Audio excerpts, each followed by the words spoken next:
Well, guys, I just finished watching AEW Full Gear on pay-per-view. It is worth, I'll give you my honest opinion, it is worth the $59.99, the $59.99, $60 if you will. And it definitely lived up to the hype. I mean, everybody was promoting it to be the best AEW pay-per-view of the year, in the past year and a half of the AEW's official existence. And it definitely lived up to it. I mean, yes, there were some moments throughout the event that kind of felt like it was being dragged down, but immediately later on, it got picked back up. And got to give AEW credit for closing out the pay-per-view calendar on a high note. So let's go down the matches, and from what I saw, from my own personal opinion. First of all, I want to say that they did the video packages very well. They each time they had a match, the video package told, I should say, a great story of the participants, the rivalry, how it came to this point. And they did this throughout, like I said, the entire night. And again, you can't ask for anything more. The first match on the card, although it was a part of the buy-in, which is kind of weird since the buy-in should be like a YouTube, which it is, a YouTube, Fight TV, B/R Live, TNT-like event, which it probably was and is. The buy-in match, which was also on the pay-per-view when you ordered it, because I ordered it, the pay-per-view officially started around 4, the buy-in started like at 4:30, and basically that's when we had the first matchup on the buy-in, which was on pay-per-view as well, and that was Serena Deeb and Allison Kay, formerly Sienna, and they had a decent match. They actually had a very good, decent match for the NWA Women's World Title, and it looked, I honestly thought that since Sienna, Allison Kay, was somewhat of a bigger name and draw than Serena, which I say with all due respect. They still went I should say, with Serena. They still went with Serena, and it was a good match. It was good. I guess you could say pre-show opener, kind of gets your appetite wet for what was to come. Afterwards, they had Thunder Rosa, which the announcers kind of said was unexpected.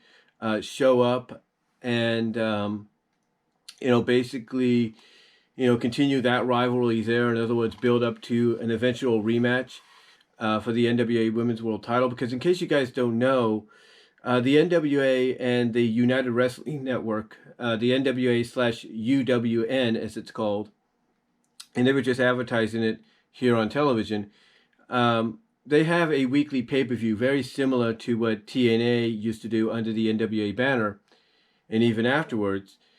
And on, I think, what was it, the second or third episode, Serena Deeb beat Thunder Rosa. So now they're building up to the rematch, which it looks like they're going to probably showcase on Dynamite in the next couple of weeks, is what I'm trying to say, next couple of weeks. So, yeah, overall, the NWA Women's World Title match was decent. It's a shame that, they can't get Nick Aldis to come in and defend the NWA Championship. I mean, I know they could probably get Trevor Murdoch to come in and defend the North American title, but it's a shame, I should say, that they're not going to let Nick do that. I know Nick Aldis has his reasonings for not wanting to do the match or be associated with AEW, but still, it's kind of a shame that the NWA is not just telling them, hey, look, you're our champion, you're going to go to Dynamite and you're going to defend this championship. So it's just, like I said, it's just a shame, but maybe things might change and maybe they might convince him, hey, you go there and hey, maybe we can get you in line for an AEW World Title shot. Who knows? But like I said, the NWA Women's Championship match was great. It was a nice little pre-show appetizer, whet your taste buds, if you will, for what was to come. And then we get into the pay-per-view match itself, and they start off hot, as a lot of people put it, with Hangman Page against Kenny Omega. And these guys went at it from the bell. Great storytelling between both men. Both men pulled out all the stops. They went Kenny Omega went V trigger several times. Adam Page went with a buckshot several times.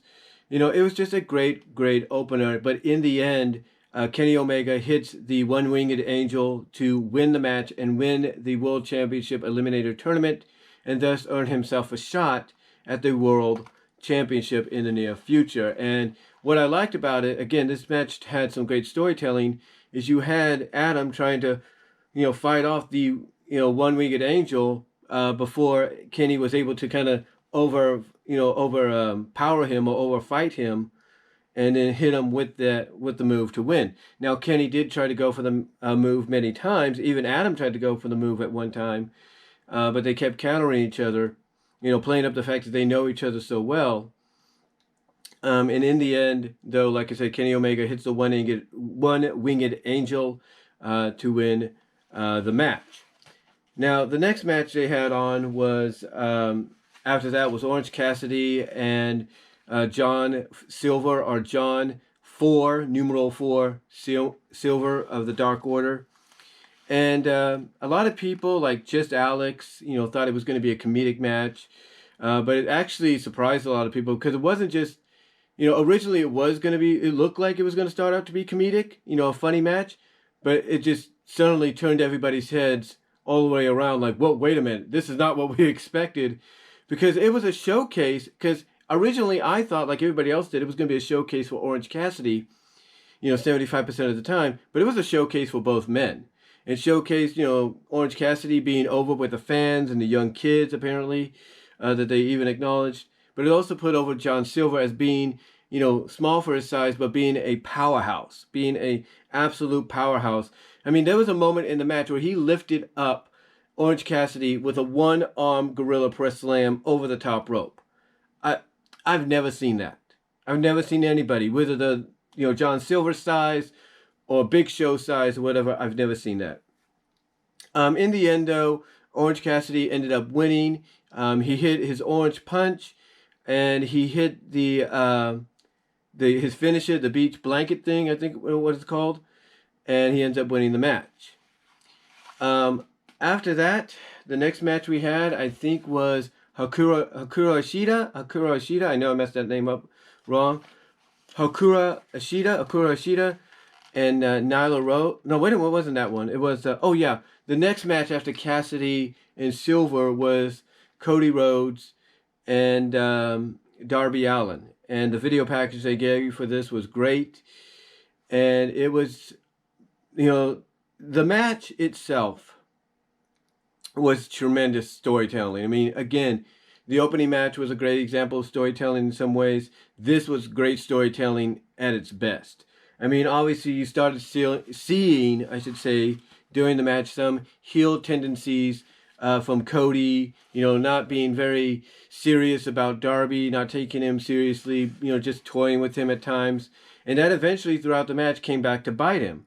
Now, what everybody did like about this at the end, and not at the end, but at the beginning, before the match officially started, and we had the ring introductions for the match, everybody on Twitter, social media, and even the announcers were happy when Justin Roberts announced Cody as the American Nightmare, Cody Rhodes. So yeah, basically acknowledging that now he could be Rhodes again. Heck, even just Alex would go Cody Rhodes on Twitter. But yeah, overall the match again was just another great example of storytelling. Probably even, with all due respect, probably even more so than Omega and Page. And I enjoyed it. I really, really enjoyed it. In the end, Darby Allin, they had a great sequence with both of them rolling each other up. And in the end, Darby Allin ends up countering one of Cody's counters to pin him and win the match and become the new AEW TNT champion. It was a great match, great storytelling. And obviously you knew that with the way the package was, hyping up the match and everything, and the way the story was playing out in the ring, that Darby was going to probably win it, and he did, which was, really cool to see. Now afterwards, Cody of course does the right thing, kind of the justifiable thing. He grabs the TNT title, goes over to Darby, and then gets on his one knee, and then presents the belt to Darby.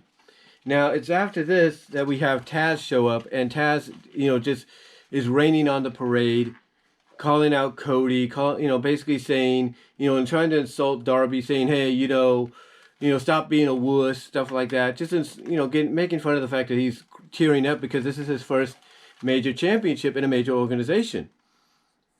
But this is all a ruse, a distraction for Brian Cage and Ricky Starks to come in from behind and attack both men. They basically, basically take them to the outside. They toss them around. They get them to I think it's the middle part of Daly's place, one of the middle row areas, where they have a full gear display, and everything. It's like one of those square things that says full gear, and they toss Darby into it. Cody tries to come to his aid. That doesn't help. And then what they do is they take Darby over to the car that he made his entrance in, because he was driven here riding on top of a car, the car we've seen in his vignettes. And so they take him over to the car. And they lay him out for dead. They take his arm, and it looks like they're going to try to slam and break. They're going to try to break his arm by slamming a door into it. But what's his name? Will Hobbs, I think, comes to their aid. Comes to Darby's aid to stop them. And pretty much now we kind of have an idea of who Darby's first challenger is going to be. It's either going to be Brian Cage, or it's going to be Ricky Starks, or we could get a fatal four-way out of this. Who knows? But yeah, Darby Allin wins in a great match, which again emphasizes storytelling to the 9th degree. The next match after that, I think, was Nyla Rose and the next match this time around was the AEW Women's Championship match. It was Hikaru Shida and Nyla Rose. The match was okay in my opinion. I mean, I know, just checking online while I was watching the show, not a lot of people were into it. They felt it was just too slow. It just wasn't really, clicking for a lot of people. But I thought it was all right. I mean, there was a little bit of storytelling because they did do a video package for them and kind of talking about the rivalry and everything. But, in the end, Hikaru Shida, she ends up retaining the AEW Women's Championship. She did have some good moments throughout the match. She definitely showed feats of strength, by suplexing Nyla Rose several times, I think once or twice, picking her up, doing a superplex on her, I think. It was an okay match. I mean, the storytelling was not as epic or not as emphasized as Omega, Page, or Rhodes and Allen, but I thought it was all right. It was decent. Hikaru Shida, she ends up retaining, like I said, and it looks like they're building some dissension with Vicky and Nyla, but it seems that you would think, okay, Nyla, because here's what happens. Vicky's not happy with Nyla not listening to her. Kind of very similar to, Cody not listening to Arn, right? Like, why are they even there if you're not going to listen? So she ends up slapping Nyla. She yells at her saying, I'm Vicky Guerrero. And Nyla's like, well, I'm Nyla Rose. And then, like I said, Vicky slaps her. And I guess that tames her. I guess Vicky tames her like that. I don't know.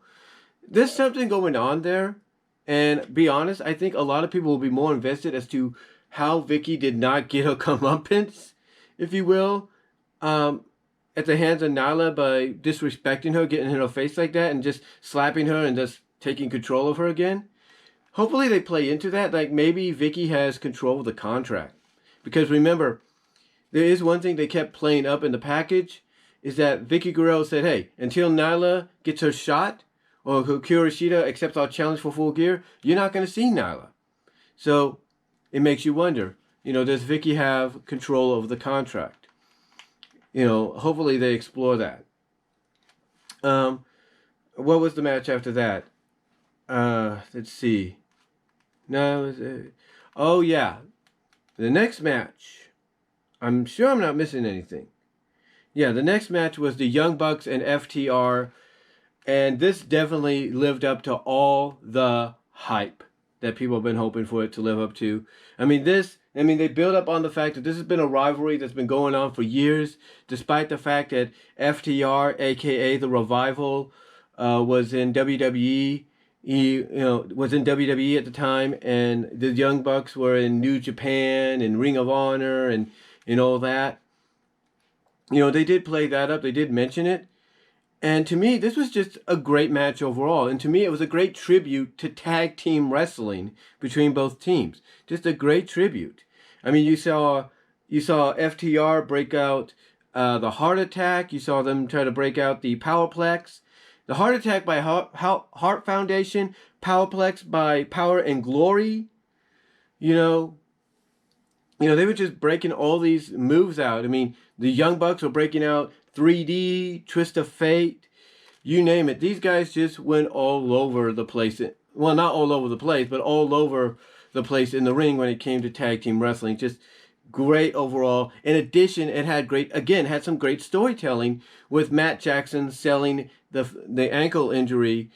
And I could tell you honestly, there were times throughout the match I thought they were going to give it to FTR, but thankfully they did not do that because, again, why would you want to replay the same stipulation or utilize the same stipulation and go through with it that you did a year ago?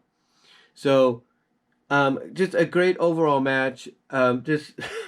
Again, what I'm saying can't do it justice. If you can find it eventually here on the YT or wherever, check it out. This definitely lives up to every expectations people wanted. And in the end, the Young Bucks do become the AEW World Tag Team Champions. What happens is I think it's Cash Wheeler decides, after he hits a super kick on Matt Jackson, instead of going for the cover, he goes to the outside, but he doesn't go to the top turnbuckle. He goes to the middle. He kind of goes to the outside onto the ring apron, and goes for a springboard 450, which he misses.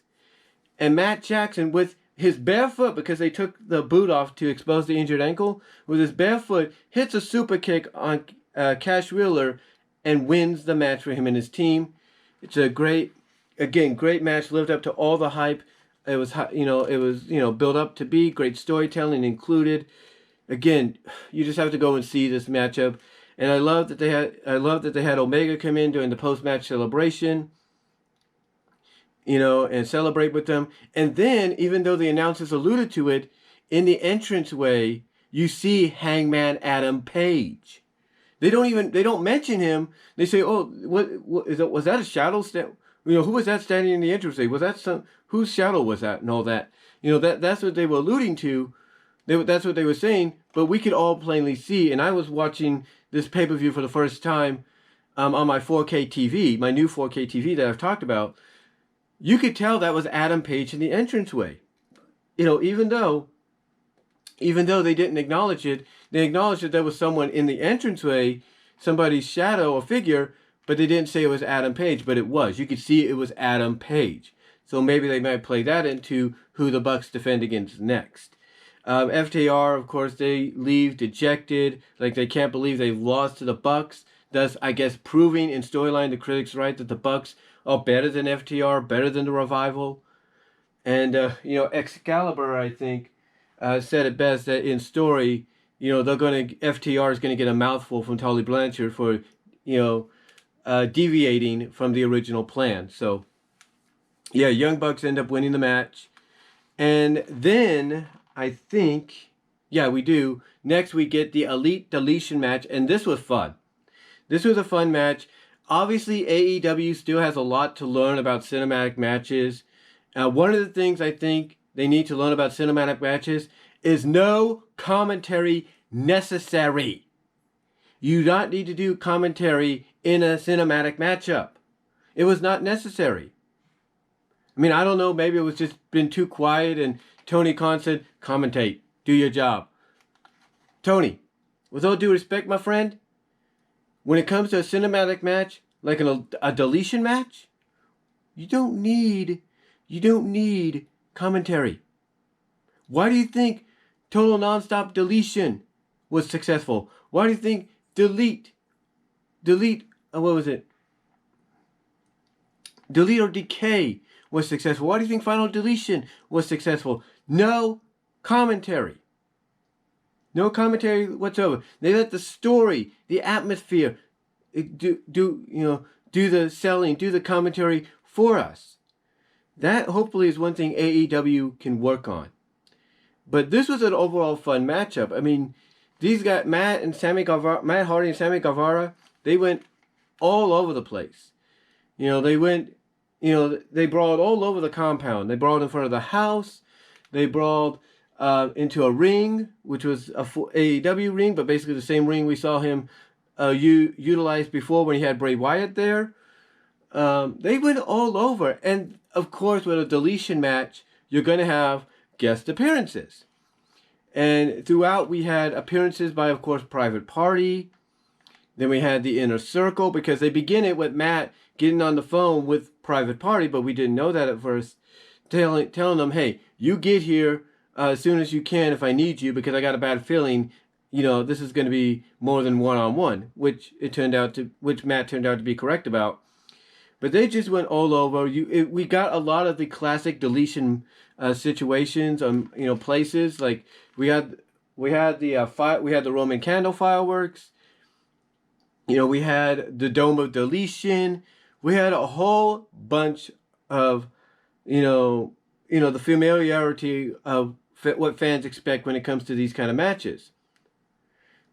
Again, the only thing that I think kind of took a lot of people out, in my opinion, with it was the way it was filmed. It was filmed like it was being live on location, but it was actually not. It was actually taped.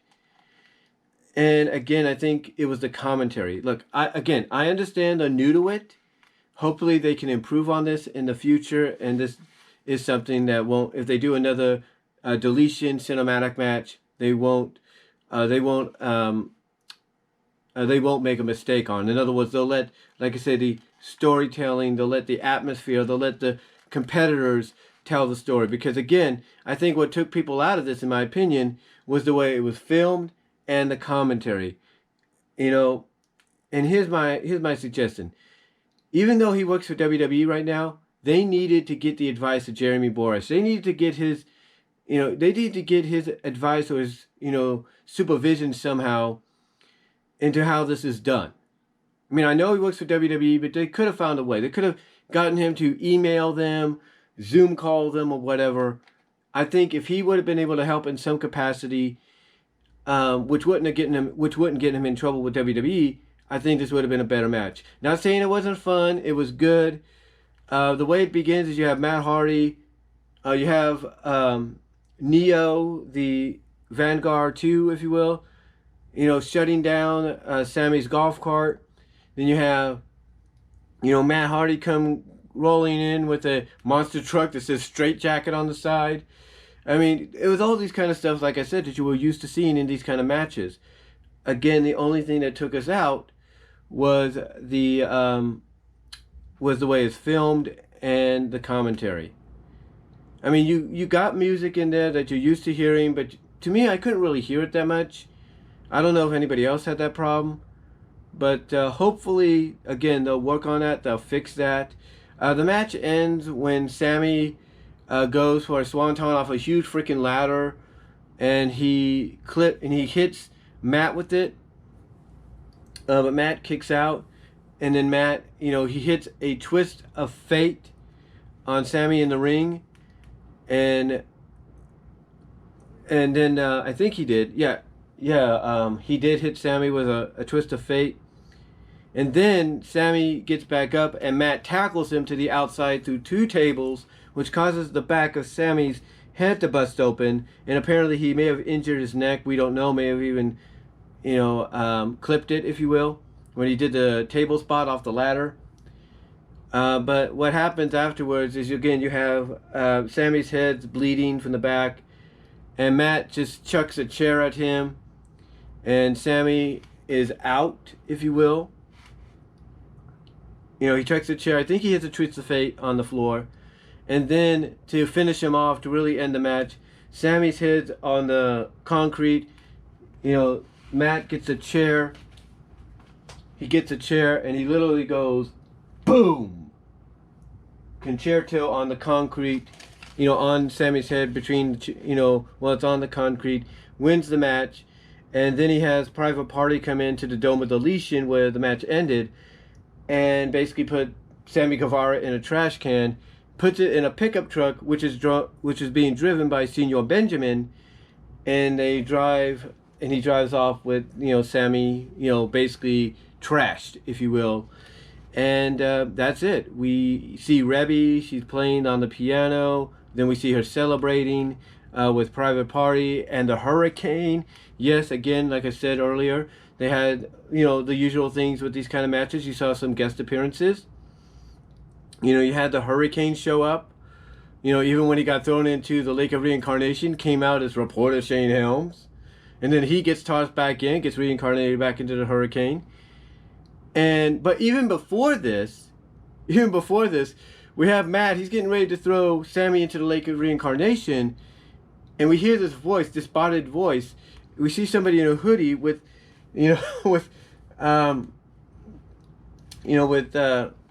Hurricane all tied up. Matt's wondering, who are you?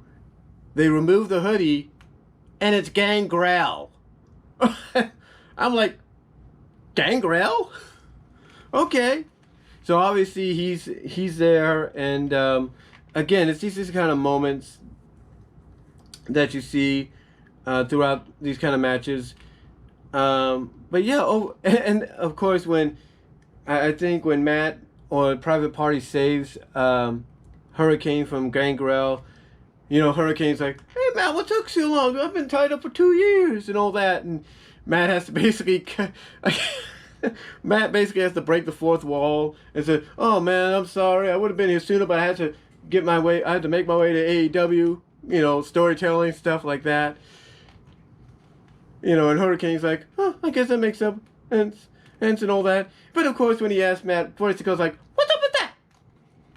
So, yeah, they had a Hurricane in there. That was a good moment. And again, I like how Matt kind of had to break the fourth wall by saying, or kind of break down the fourth wall and say, yeah, I would have been here sooner, but I was, still, where, and I had to make my way here, and continuity stuff kind of deal. So that was pretty cool. But in the end, like I said, Matt Hardy does end up winning the Elite Deletion match. It was fun. It was a little crazy. It was it was fun and crazy. But again, like I said, I think what took a lot of people out of it was the way it was presented, filmed, and all that. And the commentary, I don't think was really necessary. Hopefully AEW, if they decide to do another Deletion cinematic matchup in the future, they'll learn from that, is what they'll do. So the next matchup we ended up getting was MJF and Chris Jericho. This was a good match. It was a good tweener versus heel like deal. Even though Chris was plainly playing the babyface, it was a good match. I mean, Chris Jericho did what I thought he should do, and that's put MJF over. MJF throughout the match would work on Jericho's arm and everything, because Jericho would go for the Judas effect outside, and he would hit the ring post. So, basically MJF worked on that several times.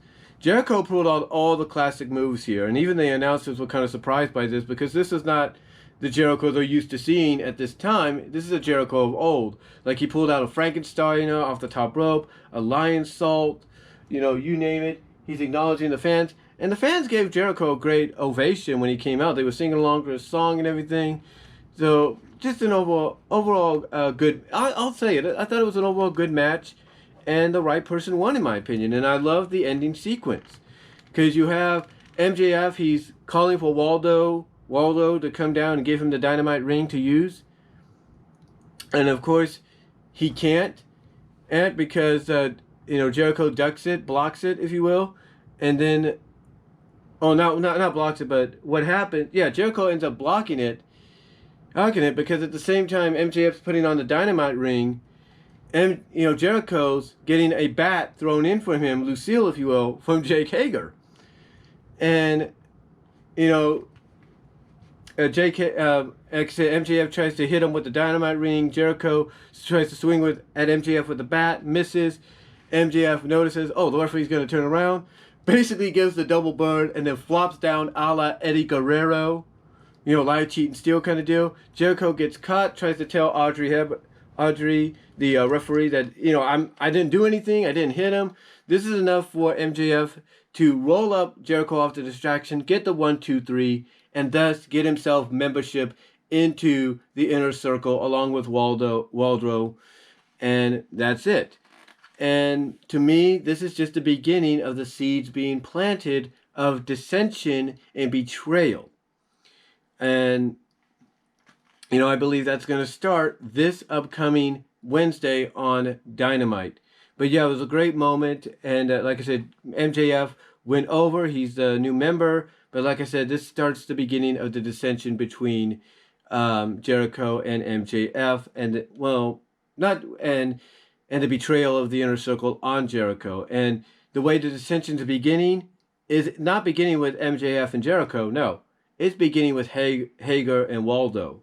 So that's how it's going to begin. And then I would not be surprised that before the year is out, that the Inner Circle turns on Jericho and joins and elects MJF as their new leader. Then we get to the main event, Eddie Kingston and Jon Moxley for the AEW World Championship. And this was just as violent as people would expect it would be. I mean, it wasn't as violent. I'll put it this way. It wasn't as violent as Moxley and Omega last year, but it was close to it. Because, they tried wrestling holds, rest holds, and all that, MMA stuff. And it didn't take long for for weapons to get involved, from like chairs. It didn't take long for Moxley to bleed because he ended up, I think, what was it? Did he get chucked into a ring post, or he get a chair chucked at him? I think he got chucked. Yeah, he got chucked into a ring post, and he ended up bleeding. But this was enough for Moxley, while he's on the outside recovering, to grab a barbed wire baseball bat and utilize that throughout the match. And the barbed wire from that came into play several times. I mean, yeah, Moxley hit Kingston with it, put it on in the stomach a couple of times, which they played up by Kingston getting internal bleeding and breathing hard from several of the shots. Great storytelling there. Let's see. They had Kingston finally only get a hold of the bat, but he didn't use the bat. He basically took off the barbed wire. Like he took the barbed wire off and it was hurting. He took off a piece of... What he did is he took a piece of barbed wire off the bat and wrapped it around his hand and nailed Moxley in the face with it. And then that piece of barbed wire would come back into play later on. Now, of course, you would expect thumbtacks. We got thumbtacks. Moxley ends up getting driven into it by Kingston, who did a belly to belly, on a belly to belly on Moxley onto them. And then Kingston goes to the outside. Again, he's utilizing chairs. He sets up a chair structure, 2 chairs side by side, planning to suplex Moxley into them, but Moxley reverses it, does that to him instead. Like I said, later on, Kingston goes outside, grabs the piece of barbed wire that he had taken off, and then asks the referee, and this is after he puts Moxley into the tacks, does he quit? Did he quit? The referee says no. And what does he do? Here's what he does. So he goes to the outside. He stays outside. He goes to the medical area where Dr. Sampson is, right? He goes over there, tosses the tables over, and basically takes a bottle of alcohol. Now, this is, of course, a bottle of Coca-Cola, but pretend this is a bottle of alcohol. He gets a bottle of freaking rubbing alcohol, brings it into the ring. He doesn't use it just yet. He beats down on Moxley a little bit more, and when Moxley refuses to quit, he opens up the alcohol. He picks up the alcohol, opens it up, and pours it all over the thumbtacked, filled back and wounds of Jon Moxley. Basically, he puts all the alcohol, dumps all the alcohol from that bottle onto the thumbtack wounds on the back of Jon Moxley. Again, this was just, it was violent. Again, I'm not going to say it was violent as last year's match, but it was violent. These guys went all over the place. They threw each other into the barricade, if you will. Like I said, they threw each other into the barricade. They, went beyond the barricade a little bit. I think Moxley suplexed Kingston onto the concrete. They just went all over. They tried different submissions. And the way the ending came was Moxley does exactly what Kingston does. He grabs the piece of barbed wire, wraps it around his arm, and is yelling at Kingston, "There's no way out of this. There's no way out. I'll do and everything." And Kingston gives the middle bird. He doesn't even act that much, but he ends up giving the middle finger to Moxley. And Moxley cinches in his bulldog submission, his chokehold, with the barbed wire under the chin of Eddie Kingston. And you have the referee, who they also played up, has a long friendship with Kingston and Excalibur and all them. And basically the referee saying, "It's over. You got to give it up. You got to say I quit." And finally, just very barely, just very subtle, Eddie says he quits, and Jon Moxley wins the match. Just a great match. I'll tell you this. You want hardcore style-like matches when it comes to I Quit? This was a good one. Again, like I said, it wasn't as hardcore as the Omega-Moxley match was last year, but still, it was violent. They did things in the match a little bit that was similar to Moxley and Omega, but not on that level. And like I said, in the end, Moxley wins. He tries to help Kingston up, but Kingston, doesn't want his help. Kingston walks away, and everything from the ring, living to fight another day. They did kind of acknowledge that he was tearing up because he didn't achieve his goal. But obviously, Eddie Kingston, on probably the biggest stage of his career, I think we can all agree, really shined tonight. And I definitely see Eddie Kingston becoming AEW World Champion in the near future. But overall, it was a violent match. We knew it was going to be, like I said, not on par as Omega and Moxley, but it was still good. And the ending, of course, you expected it. Omega comes out, claps his hand, congratulates Moxley for winning. Moxley invites him into the ring, saying, "Okay, you want to come in and do this now?" And Omega looks at the ring, says, "Nope, I don't want none of this anymore," indicating that the way he wants his rematch with Moxley is a regular wrestling match. So, which would indicate this is going to probably go his way.